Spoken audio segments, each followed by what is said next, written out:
Hello বন্ধুরা, প্রত্যেক দিন ডাল ভাত মাছ খেতে খেতে যদি রুচি খারাপ হয়ে যায় তবে মুনমুনের এই রেসিপিটা তোমরা ট্রাই করতে পারো। লাউ শাকের চচ্চড়ি। দেখো, পোস্ত আর সর্ষে বাটা দিয়ে প্রথমে কড়াইতে পাঁচফোড়ন, কাঁচা লঙ্কা ফোড়ন দিয়ে দেখো আলু, পটল, গাজর, বিনস সমস্ত তরকারি সব দিয়ে কড়াইতে ভেজে নিলাম। নিয়ে লাউ শাকগুলো কেটে ধুয়ে রেখেছিলাম সেগুলো কড়াইতে দিয়ে তার মধ্যে নুন, হলুদ, মিষ্টি দিয়ে একটু নাড়িয়ে চাড়িয়ে গরম জল করে রেখেছিলাম সেটা দিয়ে দিয়েছি। দিয়ে এবার সেদ্ধ হওয়ার জন্য ঢাকা দিয়ে দেবো। ঢাকা দিয়ে এবার ওদিকে আমি মশলা করে নিয়েছি গ্রাইন্ডারে।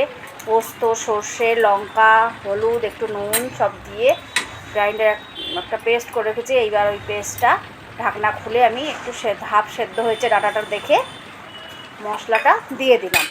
দিয়ে আবার ঢাকা দিয়ে দিলাম এবং আঁচটা হালকা করে সেদ্ধ হতে দিয়ে সেদ্ধ হয়ে গেলে দেখো সেদ্ধ হয়ে গেছে। রান্নাটা আমার কষে নিয়েছি ভালো করে, বেশ শুকনো শুকনো হয়েছে। এবার আমি নামিয়ে সার্ভ করলাম। তোমরা ট্রাই করো, ভালো লাগলে আমাকে কমেন্ট করে জানিও।